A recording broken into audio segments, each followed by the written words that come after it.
Então, aconteceu comigo. Simplesmente eu fui, me apresentei ao líder do estado onde eu estava, na catedral onde eu estava.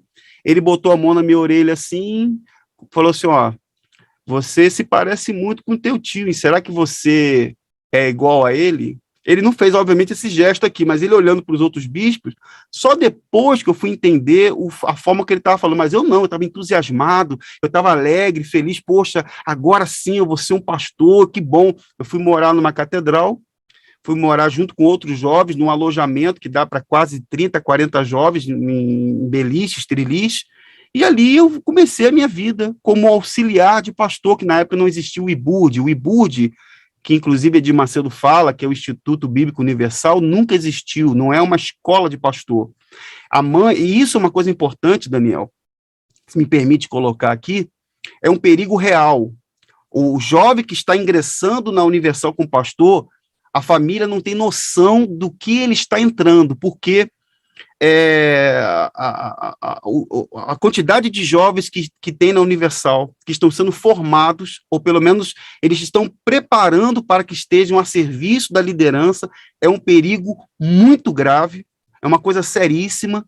Infelizmente, aconteceram até coisas na história da instituição, das quais ficaram marcadas. Ontem mesmo eu estive conversando com a dona Marião Terra, que é uma amiga minha, nossa colega, que é a mãe do jovem Lucas Terra, que foi brutalmente assassinado aos 14 anos de idade.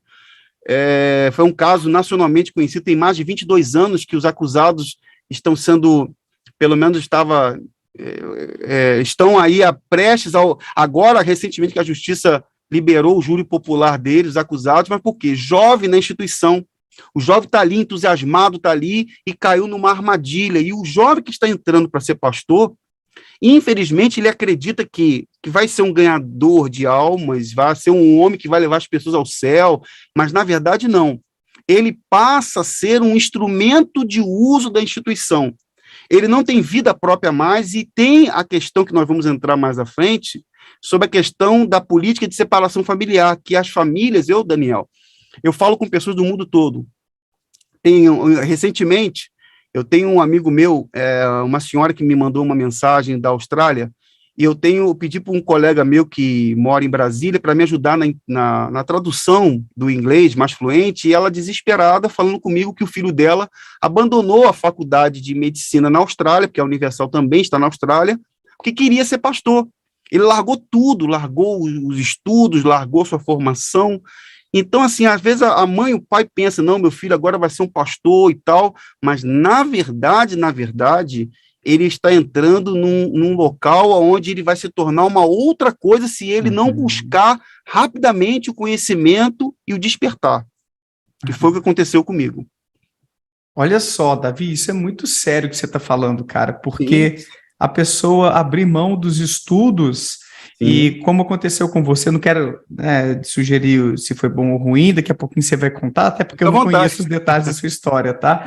Mas eu já ouvi relatos aqui no canal de pessoas que deixaram a liderança de algumas igrejas, uma mão na frente e outra atrás, tendo que reconstruir a vida. Acho que a própria Aline, que é uma ex-obreira, falou um pouquinho sobre isso, que aconteceu algo parecido com ela. É muito complicado isso, você doar o seu tempo, a sua energia, muitas vezes o seu dinheiro para a igreja, e não ter essa contrapartida ou essa garantia, você abrir mão dos seus sonhos, de uma faculdade, de um emprego lá fora, e aí às vezes é decepcionante essa caminhada na instituição, porque pode haver muitos mecanismos de abuso, de exploração ali. Não estou querendo dizer necessariamente sobre a Igreja Universal, mas a gente sabe que em vários ambientes religiosos existem vários tipos de abuso, como a Tatiana Badaró trabalha muito bem no seu Instagram.